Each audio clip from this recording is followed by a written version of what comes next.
Episode 29. The first hot days of summer. Trailer truck-sized boats drive past my AC-less window. Steamy breezes. Beach season in our eye. Greetings and welcome into the Pawtuxet General. I am your host, Jess. This episode we let the sun shine in on this first week of summer, so let's try a make-ahead summer salad. And for our drink, a hard iced tea. Not to mention the continued reading of The Case of Charles Dexter Ward by H.P. Lovecraft. But first, I would like to thank our Patreon subscribers.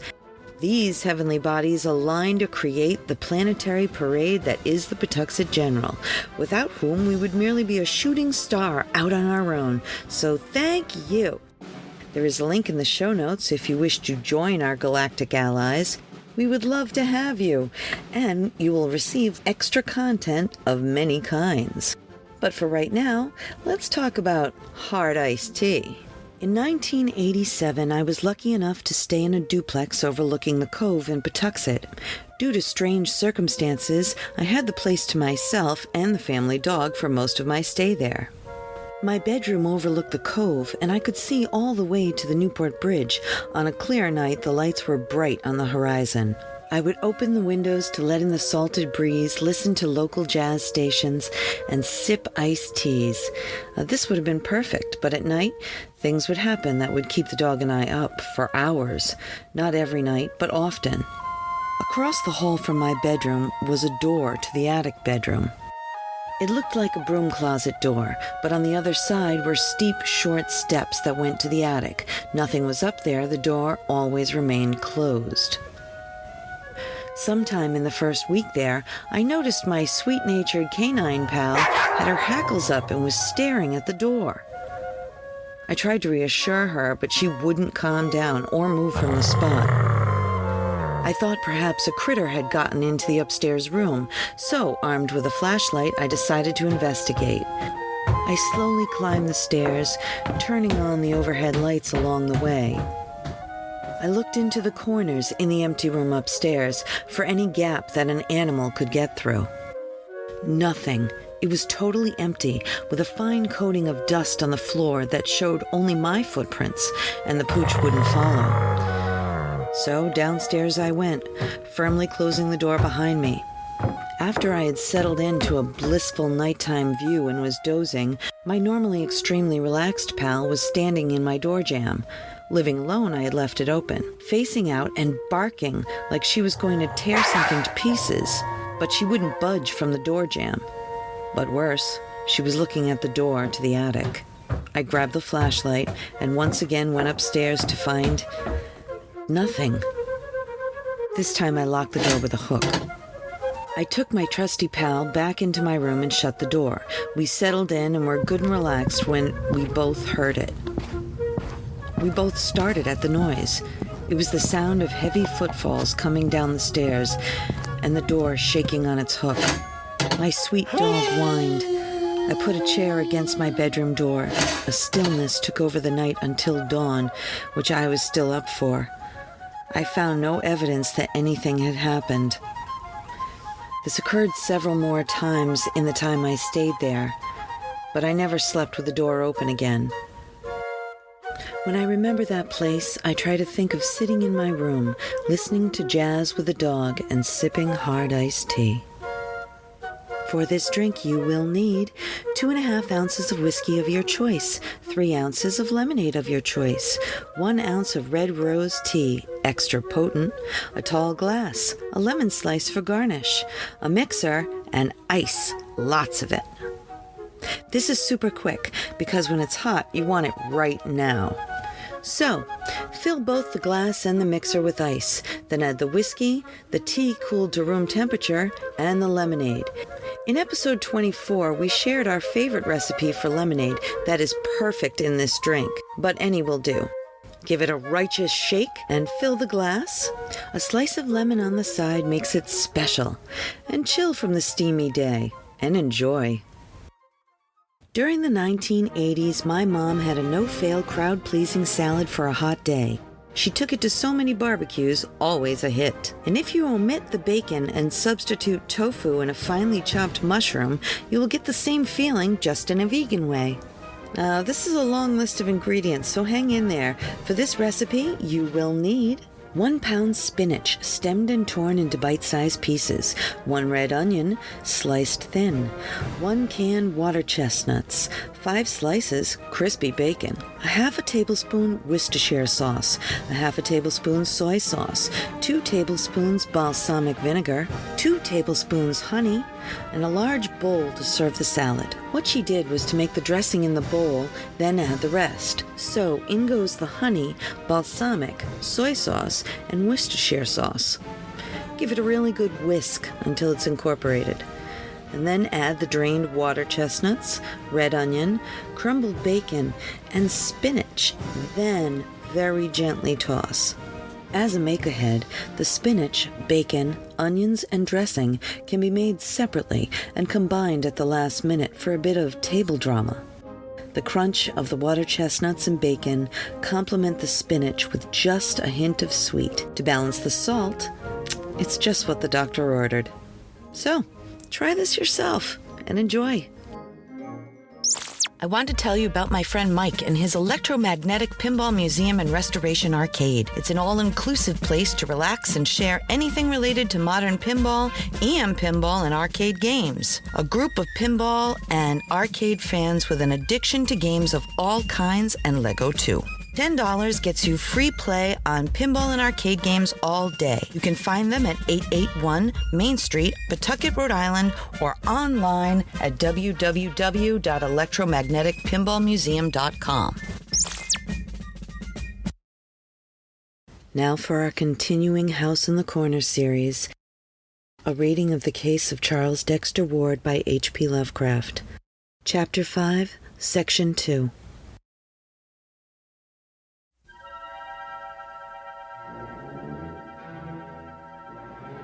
Dr. Willett fully admits that for a moment the memory of the old Kerwin legends kept him from climbing down alone into that malodorous gulf. He could not help thinking of what Luke Fenner had reported on that monstrous night.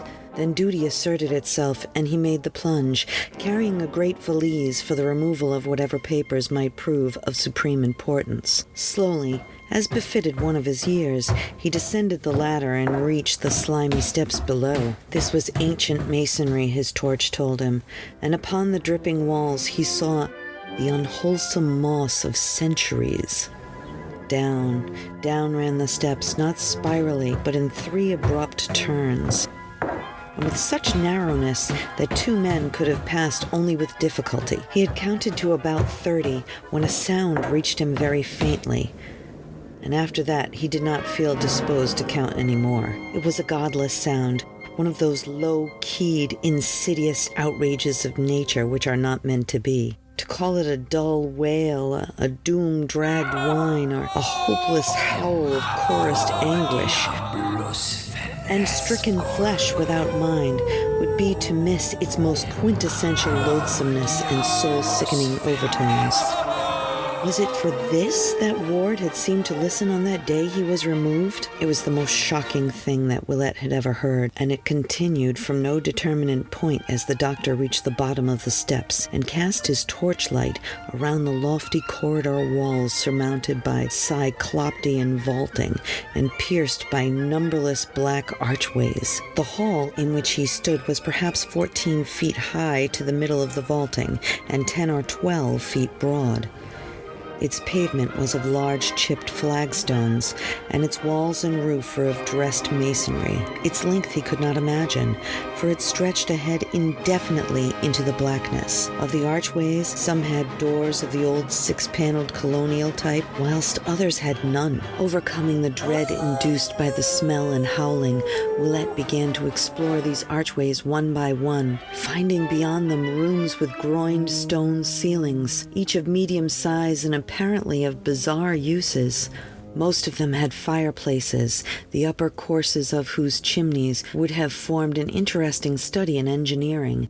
Never before or since had he seen such instruments or suggestions of instruments as here loomed up at every hand through the burying dust and cobwebs of a century and a half, in many cases evidently shattered as if by ancient raiders, for many of the chambers seemed wholly untrodden by modern feet, and must have represented the earliest and most obsolete phases of Joseph Curwen's experimentation. Finally, there came a room of obvious modernity, or at least recent occupancy. There were oil heaters, bookshelves and tables, chairs and cabinets, and a desk piled high with papers of varying antiquity and contemporaneousness. Candlesticks and oil lamps stood about in several places, and finding a match handy, Willette lighted such as were ready for use. In the fuller gleam, it appeared that this apartment was nothing less than the latest study or library of Charles Ward. Of the books, the doctor had seen many before, and a good part of the furniture had plainly come from the Prospect Street mansion. Here and there was a piece well known to Willette, and a sense of familiarity became so great that he half forgot the noisomeness and the wailing, both of which were plainer here than they had been at the foot of the steps.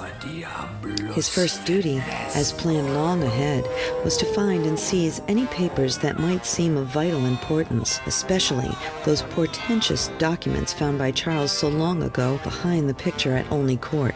As he searched, he perceived how stupendous a task the final unraveling would be, for file on file was stuffed with papers in curious hands and bearing curious designs, so that months or even years might be needed for a thorough deciphering and editing. Once he found large packets of letters with Prague and Raucous postmarks, and in writing clearly recognizably Orne's and Hutchinson's, all of which he took with him as part of the bundle to be removed in his valise. At last, in a locked mahogany cabinet once gracing the Ward home, Willette found a batch of old Curwen papers. Recognizing them from the reluctant glimpse Charles had granted him so many years ago, the youth had evidently kept them together very much as they had been when he first found them, since all the titles recalled by the workmen were present, except the papers addressed to Orne and Hutchinson, and the cipher with its key. Willette placed the entire lot in his valise and continued his examination of the files. Since young Ward's immediate condition was the greatest matter at stake, the closest searching was done amongst the most obvious recent matter. And in this abundance of contemporary manuscript, one very baffling oddity was noted. The oddity was the slight amount in Charles' normal writing, which indeed included nothing more recent than 2 months before. On the other hand, there were literally reams of symbols and formulae, historical notes and philosophical comment, in a crabbed penmanship absolutely identical with the ancient script of Joseph Curwen, though of undeniably modern dating. Plainly, a part of the latter-day program had been a sedulous imitation of the old wizard's writing, which Charles seemed to have carried to a marvelous state of perfection. Of any third hand which might have been Allen's there was not a trace. If he had indeed come to be the leader, he must have forced young Ward to act as his secretary. In this new material, one mystic formula, or rather pair of formula, reoccurred so often that Willette had it by heart before he had half finished his quest. It consisted of 2 parallel columns, the left-hand one surmounted by the archaic symbol called Dragon's Head and used in almanacs to indicate the ascending node, and the right-hand one headed by the corresponding sign of Dragon's Tail or descending node. The appearance of the whole was something like this, and almost unconsciously the doctor realized that the second half was no more than the first, written symbolically backward, with the exception of the final monosyllables of the old name Yog-Sothoth, which he had come to recognize under various spellings from other things he had seen in connection with this horrible matter. The formulae were as follows, exactly so, as Willette is abundantly able to testify, and the first one struck an odd note of uncomfortable latent memory in his brain, which he recognized later when reviewing the events of the horrible Good Friday of the previous year. So haunting were these formulae, and so frequently did he come upon them that before the doctor knew it, he was repeating them under his breath. Eventually, however, he felt he had secured all the papers he could digest to advantage for the present, hence resolved to examine no more till he could bring back the skeptical alienists en masse for an ampler and more systematic raid. He still had to find the hidden laboratory, so leaving his valise in the lighted room, he emerged into the black, noisome corridor, whose vaulting echoed ceaselessly with that dull and hideous whine. The next few rooms he tried were all abandoned, and filled only with crumbling boxes and ominous-looking leaden coffins, but impressed him deeply with the magnitude of Joseph Kerwin's original operations. He thought of the seamen who had disappeared, of the graves that had been violated in every part of the world, and of what the final raiding party must have seen, and then he decided it was better not to think any more. Once a great stone staircase mounted at his right, and he deduced that this must have reached one of the Kerwin outbuildings, perhaps the famous stone edifice with the high, slit-like windows, provided the steps he had descended had led from the steep-roofed farmhouse. Suddenly, the walls seemed to fall away ahead, and the stench and the wailing grew stronger. When it saw he had come across a vast open space, so great that his torchlight could not carry across it, and as he advanced he encountered occasional stout pillars supporting the arches of the roof. After a time he reached the circle of pillars grouped like monoliths of Stonehenge, with a large carved altar at the base of 3 steps in the center, and so curious were the carvings on that altar that he approached them to study them with his electric light. But when he saw what they were, he shrank away, shuddering, and did not stop to investigate the dark stains which discolored the upper surface that had spread down the sides in occasional thin lines. Instead, he found the distant wall and traced it as it swept around in a gigantic circle perforated by occasional black doorways and indented by a myriad of shadow cells with iron gratings and wrist and ankle bonds on chains fashioned to the stone of the concave rear masonry. These cells were empty, but the horrible odor and dismal moaning continued, more insistent than ever, and seemingly varied at times by a sort of slippery thumping. Once again, we'd like to thank you for joining us here at the PG. There are so many ways for you to listen now, on our webpage, wherever you listen to podcasts, or on YouTube with a sunrise. You could even visit our pop-up general store in person. If you have any questions, ghost stories, or would like to invite us to your venue, our email is jess@pawtuxetgeneral.com. But for right now, I'll meet you right back here next time at the Pawtuxet General, a Something for Posterity production, pre-recorded in Pawtuxet.